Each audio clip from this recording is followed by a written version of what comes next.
So let's talk a bit more about this professional summary section. As I mentioned, well over half of the resumes that we see, the self-written resumes we see, don't have a professional summary. Now, the professional summary section is really critical real estate to be able to use because it allows you to position yourself as relevant to your target employers. Now, this implies that you have clarity for yourself on what your target employers are, right? What industries, what functional areas, and also what geographies, right? So we're going to move forward with the assumption that you already have clarity on that. Now, with that clarity, some of the strategies that we see work is, number one, having some type of a headline across the top of your resume, just below your name and your contact information. Okay, and this headline is typically positioned, centered on the page. It's slightly larger font than the rest of the font, and this is your chance to really brand yourself as the professional that you are. And again, we're going to show you an example in a moment. Second, accomplishments.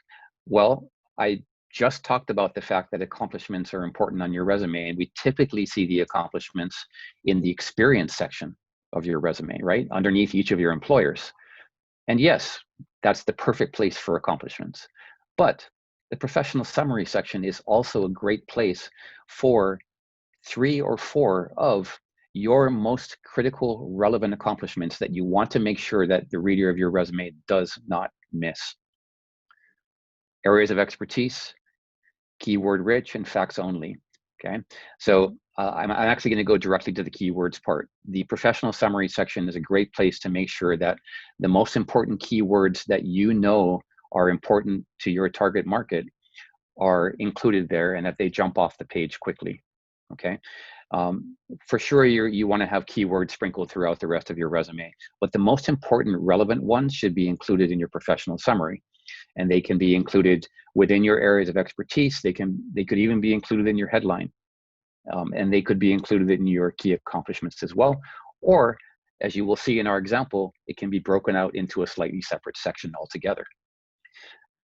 The last and most, I think, critical part of a professional summary is that it is focused only on factual information, only the facts. And what do I mean by this? Well, let me give you an example of a statement that I'll go with the word superlative. It's a little bit fluffy, and it may not be verifiable unless the employer really gets to know you well, right? So we see a lot of resumes that have language such as, I'm a results-oriented team player with great communication skills, okay? I see some smiles coming up on my screen, okay? It's quite superlative and it's quite subjective. You're actually, if you put that type of language on your resume, you're literally saying, hey, employer, read this. And oh, by the way, trust me, this is how I am, right? But it's much more impactful to use facts in the professional summary and then use the key accomplishments in the experience section as evidence of the fact that you're a team player and you're results oriented, okay? So facts only, what type of facts am I talking about? I'm talking about how many years of experience you have. I'm talking about what industries you've worked in. I'm talking about what functional areas you've worked in. I'm talking about some of those factual key accomplishments that are measurable. And I'm also talking about geographic exposure and possibly even academic achievements, maybe the degrees that you hold. Okay, so let's dive into an example. Perfect. So like we had shared in the description, the registration for this webinar, we're going to be sharing some resume template with you, as well as a cover letter template that you're going to be able to actively utilize and plug and play with, right? So from that, we have a sample here of an applicant tracking system optimized resume. And why is an applicant tracking system optimized, right? So one, there's plenty of white space. We are clearly designating the different title areas by a larger font and bolding. We are actively making sure that that you're utilizing keywords from the job description, right? So if you're applying to be a product designer or a user interface designer, you would want to just put that title directly at the top, especially if you have that experience. And in here, you would talk about the number of years experience, and a key piece or a key piece of information that you'd want the employer to be able to read immediately, right?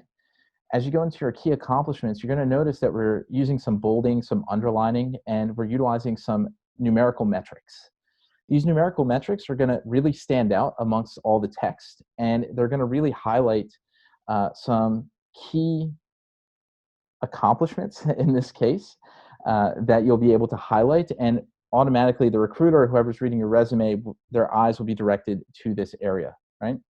And then for the areas of expertise, something to note is that the way applicant tracking systems work is when you upload your resume into an applicant tracking system, what it's doing is basically scanning the resume for keywords that would be present in the job description.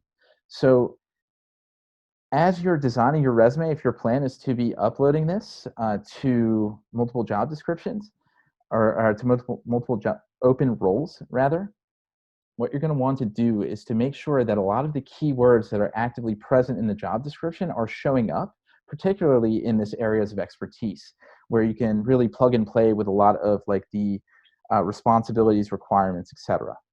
Right? Peter, is there anything else you'd like to add? Yeah, just a reminder that this checks all the boxes that we presented on the last slide, right? There's a headline. In this case, it's product design and UI designer. There are key accomplishments. There's areas of expertise. It's very keyword rich, and it's factual. It's focused on facts. And this, you know, a little bit additional commentary on this idea of keywords. This isn't a keyword ATS optimized type of resume. But we also want to make sure that it's kind of keyword optimized for the human eye as well, right? Because ideally, you're not only applying through ATS systems. Ideally, you're getting your resume in front of real live human beings who are going to take that 6 to 15 seconds to look at your resume. And you want to make sure that the keywords jump off the page. So, you know, some of the strategies we used here, very short sentences, bullet points, and keywords under the area of expertise are short and pithy, and they jump off the page, very easy to digest.